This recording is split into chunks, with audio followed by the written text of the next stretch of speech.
What's up, everybody? This is Darren DeWitt Henson, and you're watching and listening to the In the Groove podcast. Today, we have somebody in studio that I really wanted to talk to. Not only is he a very kind person, not only is he someone that I've known for years, but he's also a mover and shaker in Atlanta and the rest of the country.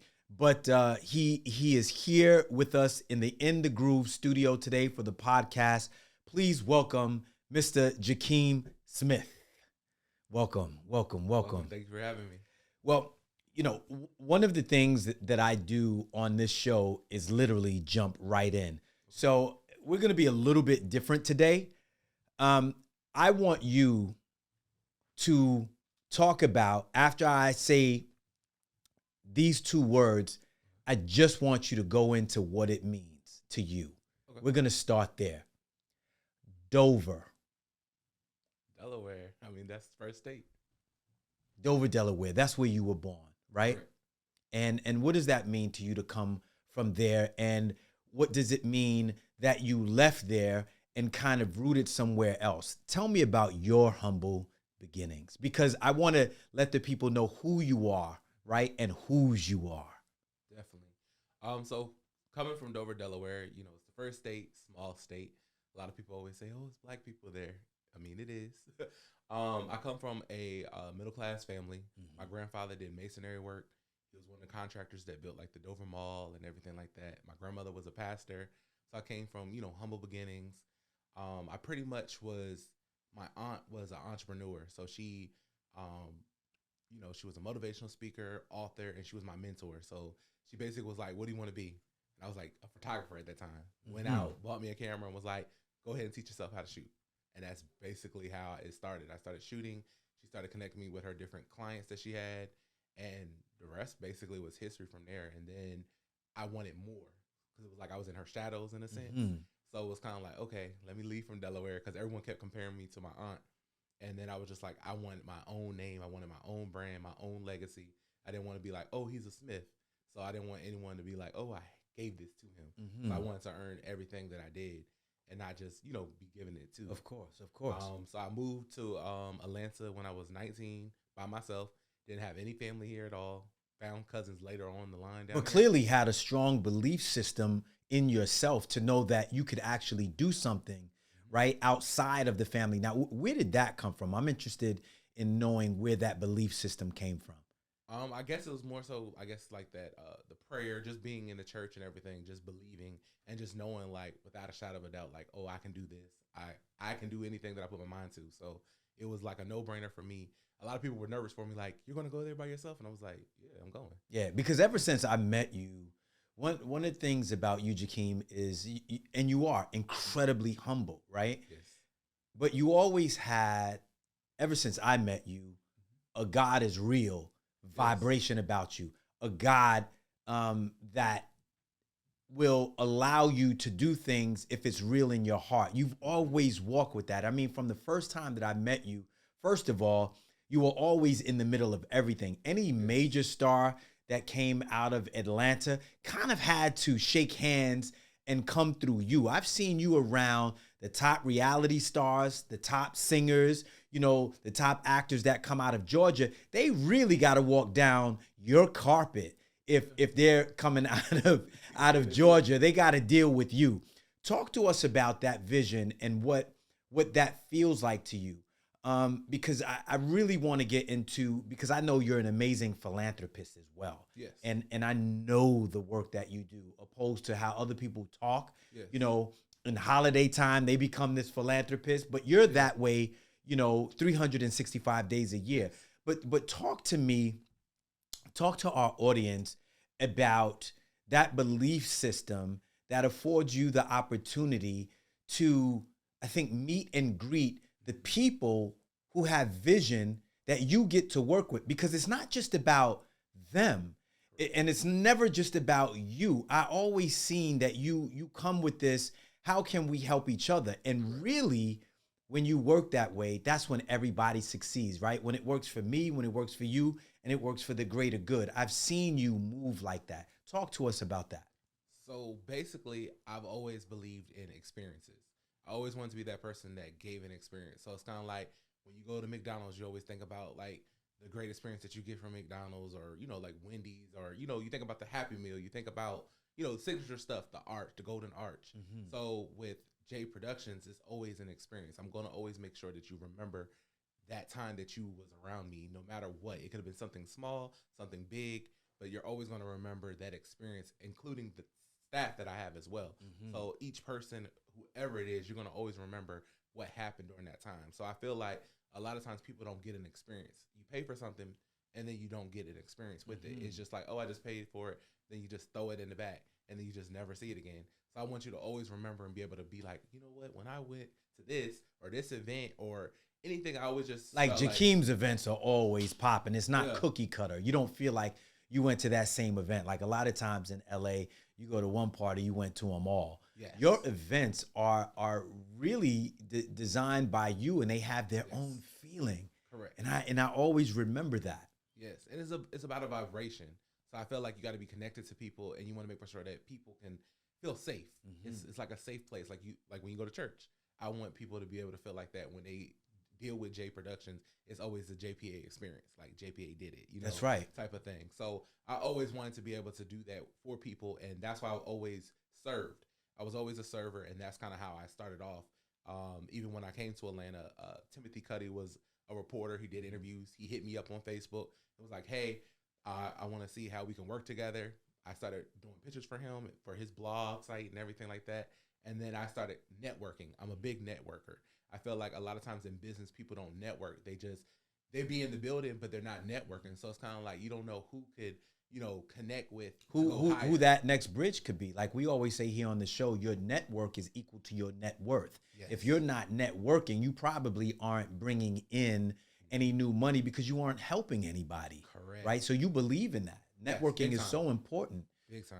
And I feel like you have to connect with people, because I feel like a lot of times people go to events, but they don't network. They just be there for like lights, camera, action, and just to be able to post like, oh, I was there doing selfies. But it's like, what did you get out of that experience? And I feel like anytime you do anything, it has to be a purpose. You just don't show up to something or do anything just because. Yeah, you always have an intention behind what you're doing, and to whom you're doing it with, right? Correct. Like we have a saying, and I think that you would agree with this: each one teach one, we can reach one. Yes, absolutely. Right?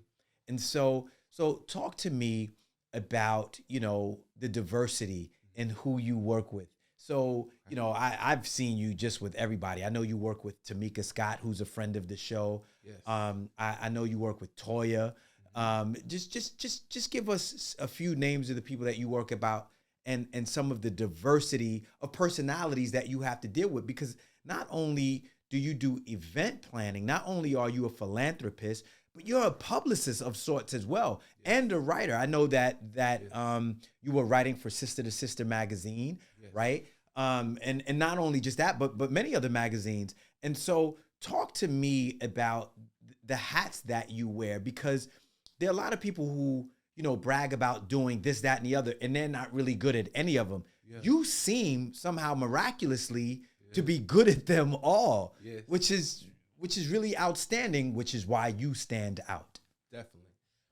So for me, I pretty much wanted to be that one-stop shop.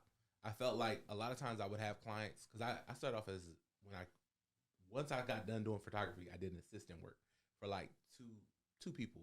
And then I realized working with them what the needs was. So it was kind of like, oh, they don't have a good event planner, or the event planner didn't show up, or the balloon arch person didn't come, or oh, the cake person didn't come, or oh, the bartender didn't come.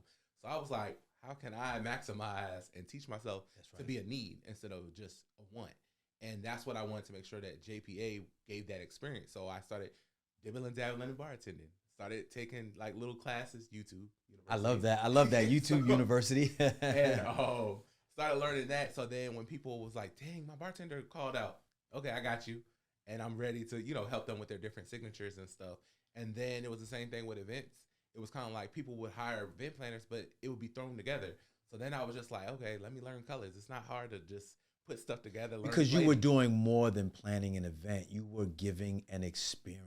Yes. Right? I remember you invited me years ago to a basketball game, right? Mm-hmm. And I had only done a few basketball games. You know, with NSYNC, we did celebrity basketball games, charity events, and you invited me to play in one here. It was a celebrity game, and I just remembered how you handled us, how you had us handled. It was really top notch, and some of the memories that went along with that, I think, you know, developed in our friendship. I've always had and maintained, and it developed a respect for you. And I think when you think about that, you can go anywhere in the world. You know, I've done events in Africa, I've done events in England, I've done events in Italy, you know, and of course, you know, just about every state in the United States except Wyoming. I've never been to Wyoming. And and I haven't done any events in Utah. But you can go anywhere because you're a people person. You know, you've developed a synergistic way to dealing with people, and people like you. I think that's an art within itself, you know, to get people to be agreeable with you, and you for them to give them that experience. Talk to us about, because, you know, dealing with celebrities is not always easy, and I'm sure you have your own horror stories. I don't need to know the persons, and I know all of you want to know who this is, whoever they are, but we're going to keep anonymity right now.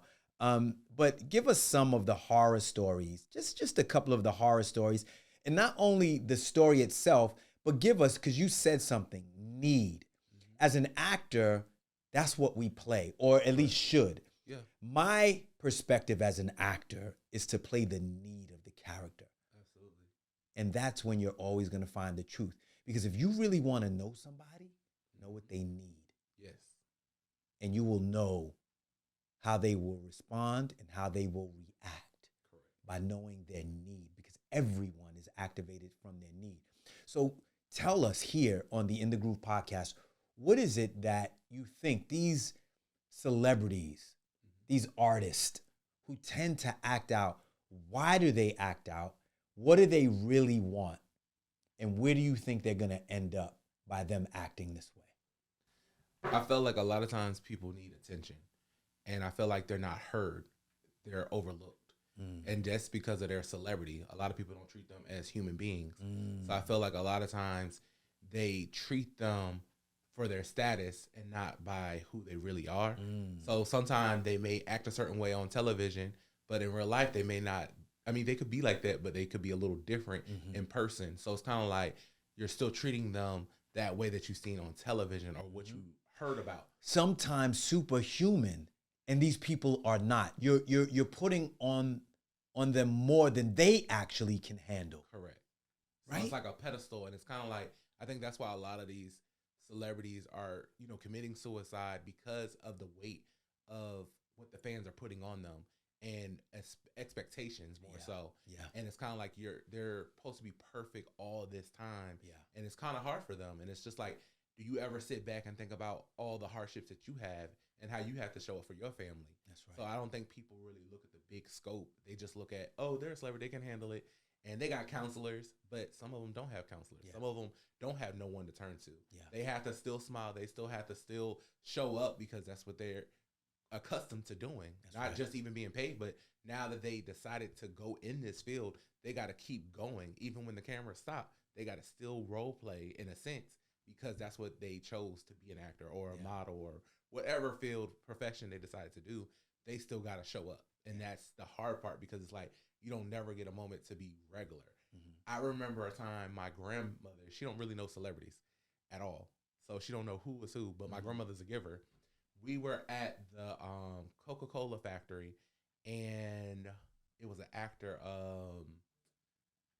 the guy, he played in Why Did I Get Married, and he was the one that was with Jill Scott after she left her husband. And I can't think of his name right now, but I'll give it to you. His family, Lamont Rucker. Yes, his him and his wife were there, and my grandmother, being my grandmother, she was just like, "I want to pay for y'all stuff," and he's like, "No, I'm good, ma'am.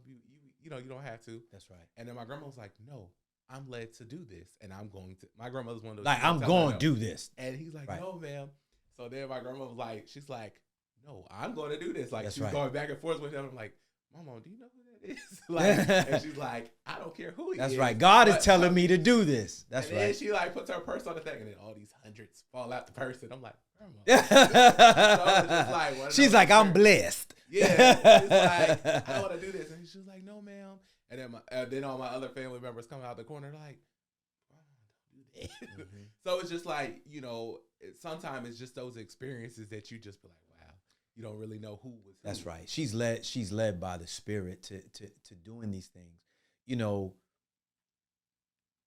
it's interesting when you say that. Clearly my wife is not here today, but she would say it's a lot of responsibility. Yeah. And what I would say is, shout out to my all natural queen. I love you, babe. Is responsibility is responding to your ability. Mm-hmm. And sometimes people don't have that ability developed yet.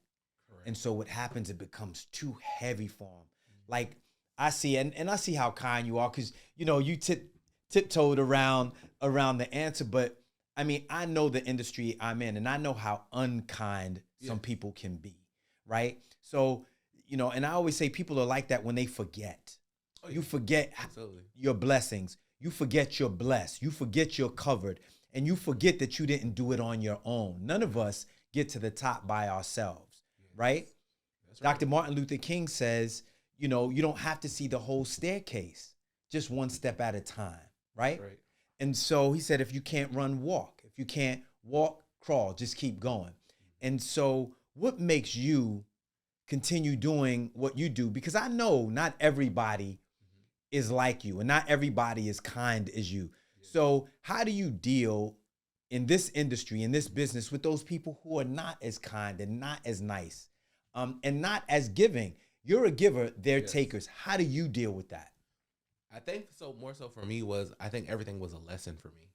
I felt like even when I was being taken advantage of, and, you know, people just, you know, took my kindness for weakness, mm-hmm. I felt like every experience I needed to go through those moments, because it made me stronger. It made me wiser. It made me develop a certain security blanket over myself and over anyone that I decided to connect with. Mm-hmm. There was times where I've done television shows. I remember it was one of the worst experiences that I ever had. I did a gender reveal. Mm-hmm. It was nice in person, but when the television show aired, it made it seem like it was the worst thing ever. Wow. And that experience, I guess, was supposed to be made to, like, you know, make me fall. And, mm-hmm. you know, at first I was kind of like, dang, they really made me look like this. And then I start questioning myself, like, was I good enough? And then I look back and I was like, no, I did everything mm-hmm. I was supposed to do. And then it was produced reality. Correct. And look, Jakeem, I know exactly how that is. And it's interesting that you say that, because I know you work on a lot of reality shows. I did a show with Vivica Fox, and it was called Vivica's Black Magic. Mm-hmm. And I mean, everybody knows by now I'm an award-winning choreographer. I don't have anything to prove. You know what I mean? But Vivica actually asked me to come back on the show and to do the show. So of course I said yes.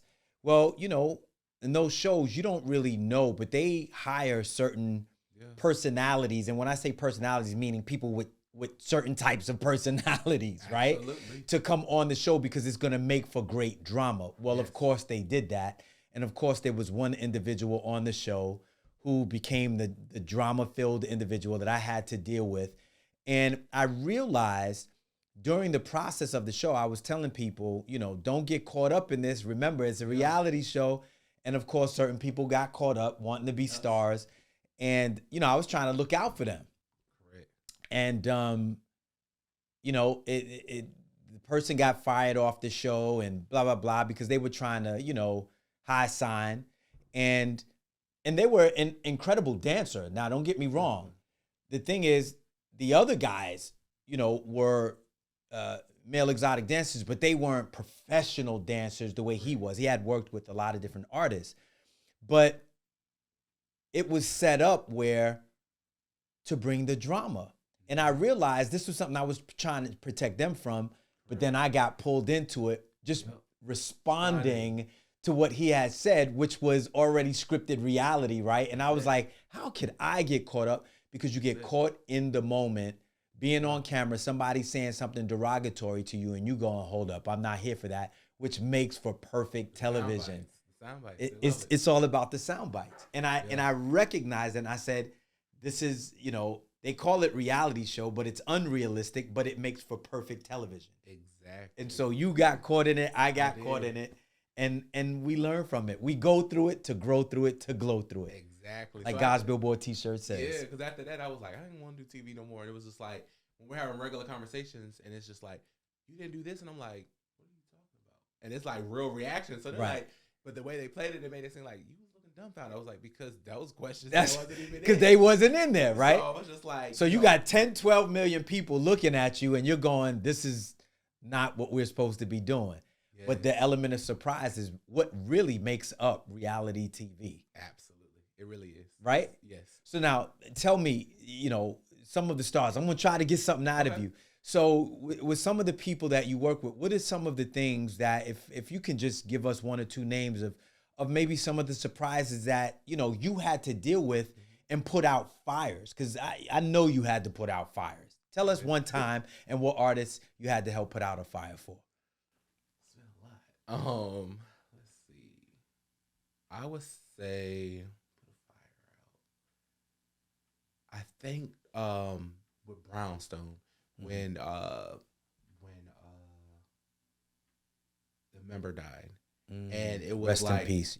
one of those moments where everybody, like before it came out and we was making the decision to make the announcement and just like the different articles of how everyone was trying to, you know, make it seem and, oh, she fell or, oh, she... Maxine. Yes. Yeah. Rest in peace. You know, it was just one of those situations. So that was one of the hardest, I think, fires that I had to put out and even making an announcement because it was like, as soon as I made the announcement, it went viral so fast. Which is still a little strange to me because, hello, right? Yeah. I mean, you know, I'm not going to go deep into it because it's already passed and, you know, but it's a little bit strange, the whole husband situation and how that whole thing happened. You know, I worked with Brownstone years ago. I did Kiss and Tell with them. I was one of the dancers in the Kiss and Tell video years ago. When Rosario and Jamal were choreographing for them, and shout out to those choreographers. And I was so happy to be in that video because I love that song. But rest in peace, Maxine. But again, it's still, the story's still a little strange. Yes, how she transitioned. It's a little weird. Yeah, it's a touchy-feely situation. So I think that was one of my hardest like PR moments ever. Just even making that announcement, and with her being legendary, it was kind of like, you know, you came from Michael Jackson, so it was like to announce that and just the backflash. Like some people like, well, what happened? Why are you not telling the full story? So it was kind of an interesting situation, getting all those DMs and, you know, reporters wanting to know more, or can we talk to Nikki, or can we talk to Tisha, or can we, you know what I mean? Like it was like they wanted more information, but it was just like, let us, you know, handle the situation. Let us lay her. And Nikki's a strong person. She ain't a weak woman. Nikki, she'll tell you like it is. Yes. And T is a little bit quieter, but you know, that must have been hard for Nikki, you know, really to be dealing with, right? Because nobody had control over how anything happened, but you had to still deal with it. Yeah. You know? I think that was one of my hardest like moments for me, and it was just because of the connection, because Max was one of those people that you loved her, and her energy automatically was just beautiful. It just went to you, just automatically. It's her smile, her laughter. So it was just one of those things where it was hard just to even deal with that and deal with people. So it was kind of like, even seeing the harsh comments, it was like, dang. And then you still trying to uplift the other members and the family, and then her son, and it was just a whole situation. I think another moment for me was probably, I'm trying to think. I did R&B Divas, so you know, that show in general was just hard in general. So it was just. So now there was a lot of talk about Shantae Moore at that time. Yes. Like you were involved in that show. Now anybody that knows me knows, like, Shantae, I mean, those vocals, I mean, you know, I'm speechless still today. when it comes to Shantae in terms of, you know, her vocals and her ability to convey and express herself musically is just magical, spiritual. You know, people were saying things about her on set and this and that. What did you experience? Was she difficult? Was she not difficult? What was your experience with that? So with Shantae, she was actually on our LA version. So I was Nikki's assistant on the show. So I actually helped Nikki whatever she needed for any of the stuff. So that was the franchise from R&B Divas Atlanta. So I didn't really get to be on set for LA, even though we did like the premieres and all that kind of stuff. So a lot of people say she was hard to work with, but you know, in person, no, she's not. Yeah, no, she's the sweetest person in person. People have the narrative, and you know, somebody has to be the bad person on any reality show that you have. Like how Housewives, you got to have a bad person or anybody. So who was on the show in Atlanta? I don't remember. Forgive me. So we had Angie Stone. We had my sis Angie. Selena Shout out Johnson. That's my other sis, Selena. We had Kiki Wyatt. We Wow. had Monifa Carter. All strong personalities. Shout out to Monifa. That's my dog from back in the days. That's my girl right there. We had Mila from 702. We had Latavia from Des originally. Remember? From Des of course. And but so those were so now I don't know Latavia, but those are strong personalities. Kiki's a strong personality. Do you know what I'm saying? I mean, you just so. Do you think the friction came from the fact that you had all of these strong women who are incredibly opinionated? I really think production shifted the narrative. The narrative was basically to bring the women together to be able to work collectively, to showcase the music, to showcase their talents, to basically reintroduce themselves to the newer generation, bring it back for the fans that loved them from the 90s. And I think the narrative changed once production started saying, well, we got to have a little bit more drama because that's what the ratings want. Right. And then, you know, it was still new because that's when all the other reality shows were really starting to come. And this was like one of the original ones for like a girl group, you know what I mean, to individuals, I guess, coming together. So I think the narrative shifted once producers started getting in their head, like, did you hear that this person said this about you? And we know Kiki don't back down from a fight. At all. So Angie will tap out and be like, look, y'all figure that out. You know, Selena will try to be the bridge between this, but Kiki don't. Man. So it was definitely tough for me because it was one of those things, you know, Nikki being one of the creators, her and Faith Evans, of course, and feeling them. So it was shout out Faith, that's my girl. It was one of those hard situations because when her and Selena at that time weren't seeing eye to eye, it was kind of like you had to kind of choose. It was kind of like, do you choose your boss or do you choose That's your right. friendship? It's difficult. And it is just like you have like the media saying, you know, Nikki's a hard person or, you know, Selena, like it was so hard, you know, to balance the two. Of course. And I'm always like, you know, you got these thugs. But that's what you do. You wear those hats so well. Yeah. So with philanthropy, with PR, yes, with organizing events, please, because I want people to know how to get to you. Tell us where we can find you. Okay.